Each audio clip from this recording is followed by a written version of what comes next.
नमस्कार। मेरा आज का ये video MSc second same botany paper 2 unit 2 से है, प्रोटीन टारगेटिंग। साइटोसोल में सिंथेसाइज्ड प्रोटीन्स को उनके प्रॉपर डेस्टिनेशंस तक पहुंचाने का जो मैकेनिज़्म है वो प्रोटीन टारगेटिंग कहलाता है। ये दो पाथवेज द्वारा होता है। एक को ट्रांसलेशनल पाथवे जो कि एंडोमेम्ब्रेनस ट्रांसपोर्ट या वेसिकुलर ट्रांसपोर्ट भी कहलाता है। इसको सिक्रेटरी पाथवे भी कहते हैं, जिसमें कि एंडोप्लाज्मिक रेटिकुलम से होते हुए गोल्जी अपैरेटस से होते हुए वो अपने रिस्पेक्टिव डेस्टिनेशंस लाइसोसोम या प्लाज्मा मेम्ब्रेन तक प्रोटीन्स को पहुंचाया जाता है। इसे हमने पार्ट 1 वीडियो में डिस्कस किया था।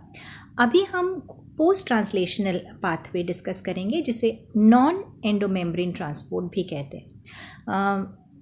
कुछ ऑर्गेनल्स हैं जैसे माइटोकॉन्ड्रिया, क्लोरोप्लास्ट, पेरोक्सिसोम, न्यूक्लियस, जहाँ पर कि डायरेक्ट साइटोप्लाज्म से प्रोटीन्स को पिक कर लिया जाता है। उसके लिए कोई खास पाथवे नहीं है। साइटोसोल में जितने भी प्रोटीन्स प्रेजेंट हैं उनको माइटोकॉन्ड्रिया या क्लोरोप्लास्ट, पेरोक्सिसोम्स, एंडो और न्यूक्लियस द्वारा उनको एक्सेप्ट कर लिया जाता है। और क्योंकि ये ट्रांसलेशन कंप्लीट होने के बाद में ट्रांसपोर्ट होते हैं, इसलिए इन्हें पोस्ट ट्रांसलेशनल टारगेटिंग भी कहते हैं। माइटोकॉन्ड्रिया और क्लोरोप्लास्ट क्योंकि सेमी ऑटोनॉमस ऑर्गेनल्स हैं, इसलिए इनके कुछ proteins within the organelles ही सिंथेसाइज हो जाते हैं। उसके लिए उनकी डीएनए, राइबोसोम्स और प्रोटीन सिंथेसिस मशीनरी उन्हीं के पास प्रेजेंट होती है। लेकिन 95% या 90 to 95% प्रोटीन्स जो हैं वो इनको साइटोप्लाज्म से ही प्राप्त होते हैं। साइटोप्लाज्म में जितने भी प्रोटीन्स हैं उसके लिए उनका जो जीनोम है वो न्यूक्लियस में प्रेजेंट होता है। तो न्यूक्लियर डीएनए से ट्रांसक्रिप्शन के द्वारा जो मैसेंजर आरएनए न्यूक्लियस से माइग्रेट होकर साइटोप्लाज्म में आते हैं और साइटोप्लाज्म में प्रेजेंट राइबोसोम्स के ऊपर सिंथेसाइज ट्रांसलेशन करके और प्रोटीन को साइटोसोल में रिलीज़ कर दिया जाता है। और फिर ये यहाँ से ये अपने रिस्पेक्टिव डेस्टिनेशंस तक पहुँच जाते हैं। ये है post translational targeting of proteins.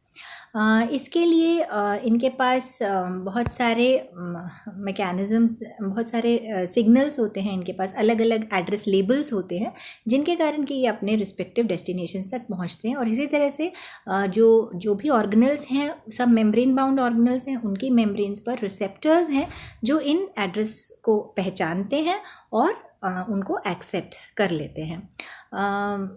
जो भी प्रोटीन्स हैं उनके ऊपर सिग्नल सीक्वेंसेस का होना ज़रूरी है। ये सिग्नल सीक्वेंसेस जो हैं ये एड्रेस लेबल्स के समान काम करते हैं और इनको डिसाइड करते हैं कि ये प्रोटीन्स जो हैं ये किस ऑर्गेनल तक जाना है। इसी तरह से इन सिग्नल्स को आइडेंटिफाई करने के लिए जो रिसेप्टर्स मेम्ब्रेन्स पर प्रेजेंट हैं उनको हम ट्रांसलोकेटर्स कहते हैं।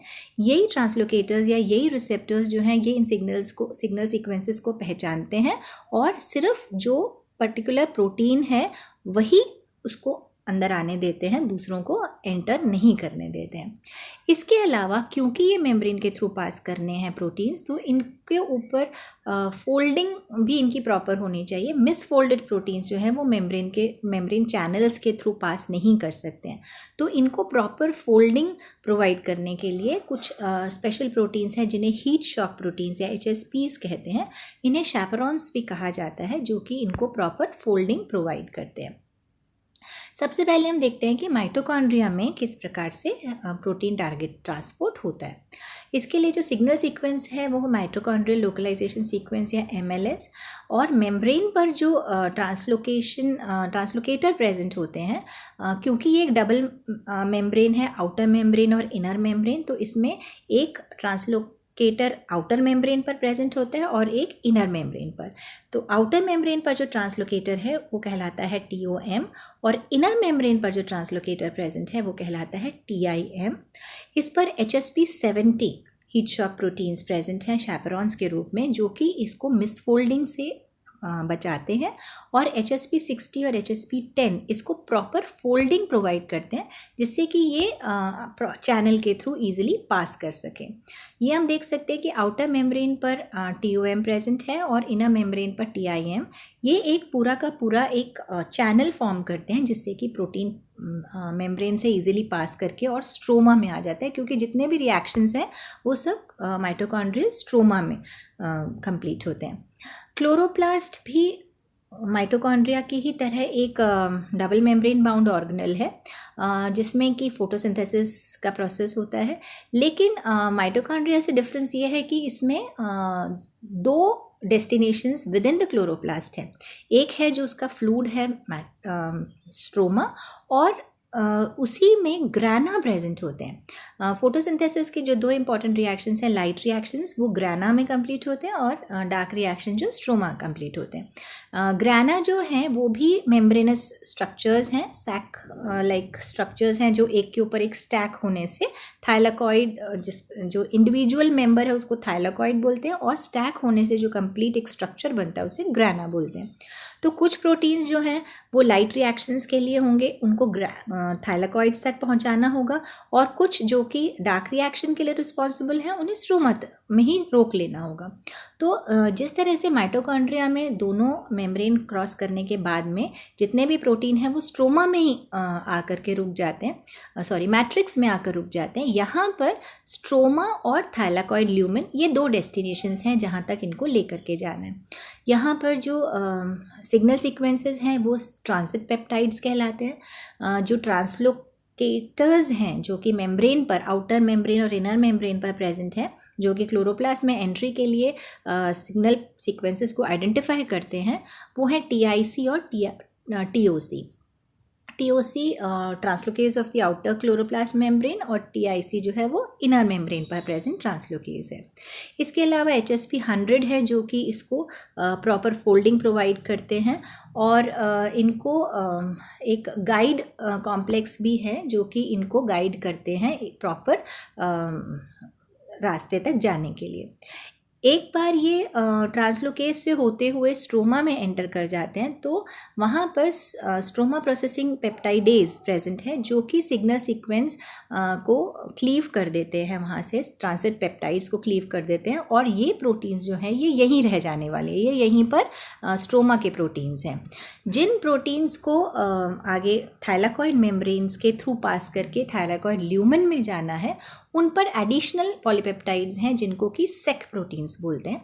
ये जो प्रोटीन्स हैं ये जब थाइलाकॉइड मेम्ब्रेन से पास करेंगे तो इनके ऊपर एक और सिग्नल रिसेप्टर पार्टिकल प्रेजेंट होना चाहिए, और क्योंकि मेम्ब्रेन पर SRP रिसेप्टर्स प्रेजेंट हैं।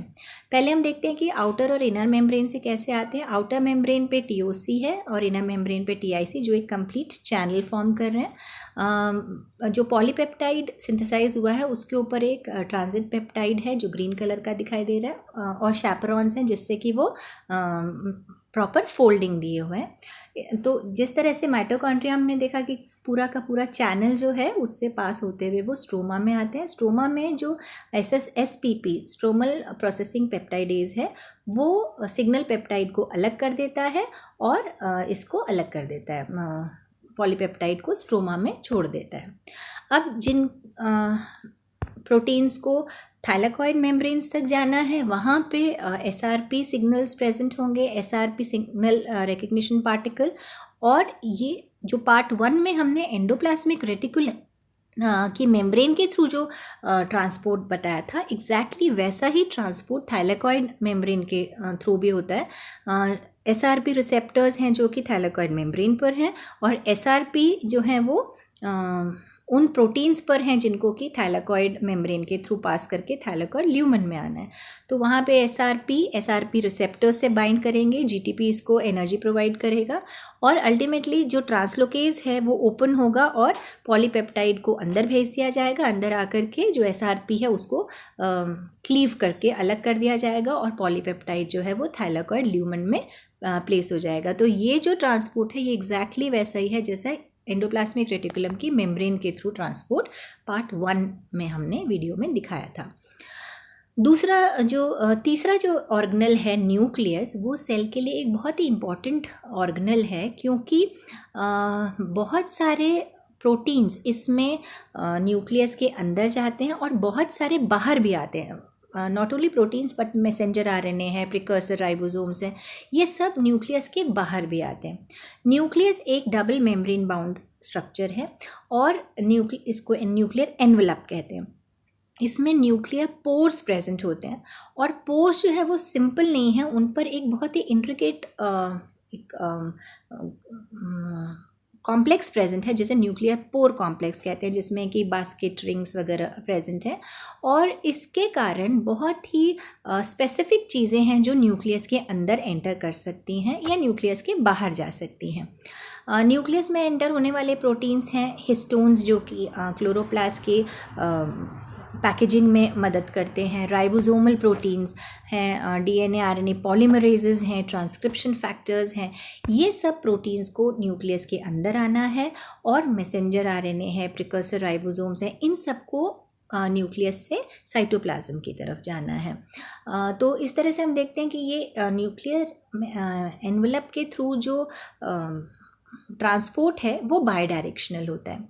जो सिग्नल सीक्वेंसेस न्यूक्लियस में जाने वाले प्रोटीन्स के ऊपर होती है उसे न्यूक्लियर लोकलाइजेशन सीक्वेंस NLS बोलते हैं। और इसमें दो तरह का ट्रांसपोर्ट होता है, पैसिव ट्रांसपोर्ट जो कि ओनली कॉन्सेंट्रेशन ग्रेडियंट पर डिपेंड करता है, यानी जहाँ पर जहाँ बन रहे हैं नेचुरली वहाँ पर प्रोटीन का कॉन्सेंट्रेशन ज़्यादा होगा, तो वो कॉन्सेंट्रेशन ज़्यादा होने के कारण लेस कॉन्सेंट्रेशन की तरफ माइग्रेट कर जाते हैं, इसमें एनर्जी कहीं स्पेंड नहीं होती है।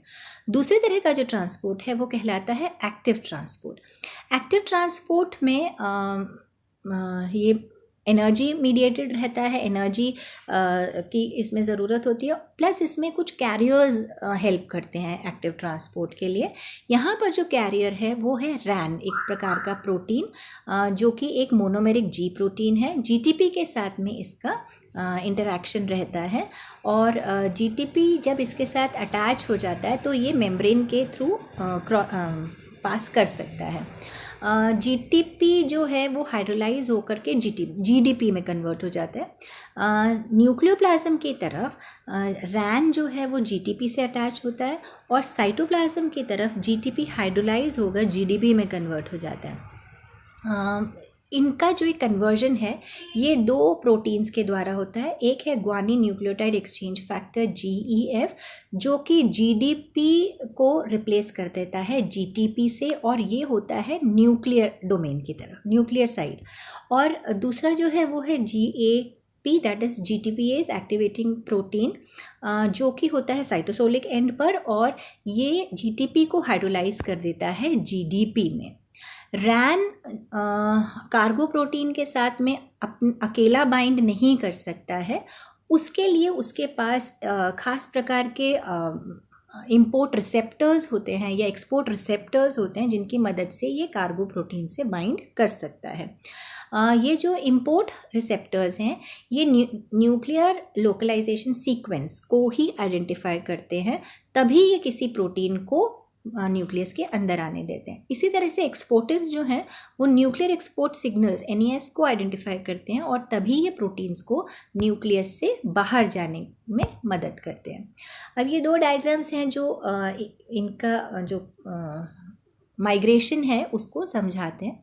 रैन जो है वो माइग्रेट कर सकता है इम्पोर्टेंट के साथ अक्रॉस द न्यूक्लियर मेम्ब्रेन, यानी from the cytosolic end to the nuclear end और from the nuclear end back to the cytosolic end. अब इम्पोर्टेंट है, इम्पोर्ट रिसेप्टर है, यानी ये इम्पोर्ट करेगा प्रोटीन्स को साइटोसोल से न्यूक्लियस की तरफ। ये एक जैसा फर्स्ट फिगर में ब्लू कलर का S शेप स्ट्रक्चर है वो है इम्पोर्टेंट। इसके दो डोमेन्स हैं, एक डोमेन जो कार्गो प्रोटीन को कैरी करता है और दूसरा डोमेन जो रैन को कैरी करता है। रैन जब तक जीटीपी से अटैच रहेगा तब तक प्रोटीन उस सेकेंड डोमेन पर कैरी नहीं होगा। तो साइटोसोलिक एंड पर जीटीपी ना होकर जीडीपी होता है, इसलिए कार्गो प्रोटीन जो है वो इम्पोर्टेंट के कार्गो डोमेन पर कैरी हो जाता है। अब इसको लेकर के जब ये टुवर्ड्स न्यूक्लियर एंड आते हैं तो यहाँ पर आकर के GEF रैन को जीटीपी से अटैच कर देता है। अब जैसे ये जीटीपी मतलब जीडीपी को सब्सटीट्यूट कर देता है जीटीपी से, जैसे ही रैन जीटीपी से अटैच होता है तो कार्गो इम्पोर्टेंट से डिटैच हो जाता है और न्यूक्लियोप्लाज्म में रिलीज कर दिया जाता है। अब ये रैन जीटीपी प्लस इम्पोर्टेंट ये साइटोसोल की तरफ माइग्रेट करते हैं। वहाँ जा कर के GAP इसको GTP को हाइड्रोलाइज कर देता है GDP डाइफॉस्फेट में। जैसे GTP GDP में हाइड्रोलाइज हो जाता है तो फिर से इम्पोर्टेंट का जो डोमेन है वो अब कार्गो प्रोटीन को अपने ऊपर कैरी कर सकता है। मतलब हम देखते हैं कि जब तक रैन के साथ GTP है वो प्रोटीन को उसके ऊपर कैरी नहीं करने देगा। जब GTP हाइड्रोलाइज होकर के GDP में कन्वर्ट होगा तभी कार्गो प्रोटीन उसके ऊपर बाइंड कर सकता है। तो इस तरह से जब रैन GDP होता है साइटोसोलिक एंड पे तो प्रोटीन को कैरी करता है इम्पोर्टेंट अपने कार्गो डोमेन पर, और जब न्यूक्लियर एंड पर इसका GTP आ जाता है GEF की मदद से GDP को GTP में कन्वर्ट कर देता है तो प्रोटीन जो है वो डिटैच हो जाता है। एक्सपोर्टिन सेकेंड फिगर में हम देख सकते हैं कि जो पर्पल कलर का S दिखाई दे रहा है ये एक्सपोर्टिन है। ये भी एक ट्रांसलोकेशन फैक्टर है। इसके भी दो डोमेन्स हैं, कार्गो डोमेन और RAN डोमेन। रैन जो है यहाँ पर जस्ट दी ऑपोजिट, यानी जब GTP से रैन अटैच्ड होता है तो एक्सपोर्टिन अपने ऊपर कार्गो अटैच कर लेता है, टूवर्ड्स द साइटोसोलिक एंड जाता है, और वहाँ पे जैसे ही GTP हाइड्रोलाइज होता है तो ये कार्गो को ड्रॉप कर देता है। यानी न्यूक्लियर एंड पर कार्गो को पिक करता है और साइटोसोलिक एंड पर कार्गो को ड्रॉप कर देता है। तो इस तरह से ये जो इसका अक्रॉस द मेम्ब्रेन पाथवे है रैन का अलॉन्ग विद इम्पोर्टिन, ये कार्गो प्रोटीन्स को अंदर लेकर के आता है और एक्सपोर्टिन जो है वो कार्गो प्रोटीन्स को बाहर लेकर के जाता है। ये न्यूक्लियस से जो चीज़ बाहर जा रही है वो ज़्यादा स्पेसिफिक है। कौन सी चीज़ न्यूक्लियस के बाहर जा रही है ये बहुत स्पेसिफिक होता है, इसलिए एक्सपोर्टिन का काम जो है वो ज़्यादा स्पेसिफिक होता है एज़ कम्पेयर टू इम्पोर्टिन। फिर है पेरोक्सिसोम्स। पेरोक्सिसोम्स जो हैं ये सिंगल मेम्ब्रेन बाउंड ऑर्गेनल्स हैं और इनमें बहुत सारे प्रकार के एंजाइम्स, स्पेशली हाइड्रोलाइजिंग एंजाइम्स इनमें पाए जाते हैं, जैसे कैटालेसेस। कैटालेसेस जो हैं वो हाइड्रोजन पेरोक्साइड, जो कि एक बहुत ही टॉक्सिक केमिकल है, उसको लेस टॉक्सिक या वाटर में कन्वर्ट कर देते हैं कैटालेसेस। अब ये जो एंजाइम्स हैं, स्पेशली जैसे अगर हम कैटालेस की ही बात करें तो कैटालेस जो हैं ये भी न्यूक्लियर DNA से एनकोड होते हैं और साइटोप्लाज्म में इनका सिंथेसिस होता है, और ये फुली फोल्डेड फॉर्म में, अभी तक हमने देखा कि एक प्रॉपर फोल्डिंग में ही ये आते हैं। कैटालेस के 4 पॉलीपेप्टाइड्स मिल करके हीम कोफैक्टर के साथ मिल करके एक प्रॉपर एक कॉम्प्लेक्स फॉर्म करते हैं, और इसी कॉम्प्लेक्स फॉर्म में इनको मेम्ब्रेन के अंदर लिया जाता है। इनके ऊपर जो टारगेटिंग सीक्वेंसेस हैं, पेरोक्सिसोम टारगेटिंग सीक्वेंसेस PTS, वो प्रेजेंट होते हैं as signal sequence. Specially PTS1 जिसमें serine, lysine, leucine 3 amino acid C terminus पर प्रेजेंट होते हैं। बहुत कम केसेस में PTS2 भी एज सिग्नल सीक्वेंस प्रेजेंट होते हैं। इन पेरोक्सिसोम की मेम्ब्रेन पर जो रिसेप्टर्स प्रेजेंट हैं वो कहलाते हैं PEX रिसेप्टर्स। 2 तरह के PEX रिसेप्टर्स हैं, PEX14 जो कि पेरोक्सिसोम मेम्ब्रेन में पाए जाते हैं और PEX5 जो कि साइटोसोल में पाए जाते हैं, और ये दोनों मिलकर के एक चैनल फॉर्म करते हैं जिसके थ्रू कि कैटालेस जो है वो पास कर सकते हैं, वही कैटालेस जिन पर कि PTS1 अटैच्ड होगा। अगर और अंदर आकर के जब पेरोक्सिसोम में वो एंटर कर जाते हैं उस समय पर प्रोटीन जो है वो रिलीज़ कर दिया जाता है। इस पिक्चर में हम देख सकते हैं कि जो कैटालेस हैं उसके साथ में उसके पास में PTS1 सिग्नल सीक्वेंस के रूप में प्रेजेंट है, वो पहले PEX5 के साथ अटैच होता है। PEX5 मेम्ब्रेन पर प्रेजेंट PEX14 के साथ में अटैच होता है, और इन दोनों के अटैच होने से जो मेम्ब्रेन है वो अलाउ कर देती है उस फोल्डेड कैटालेस को अपने अंदर आने से, और अंदर आकर के सिग्नल सीक्वेंस को क्लीव करके और पेरोक्सिसोम में प्रोटीन को ले लिया जाता है।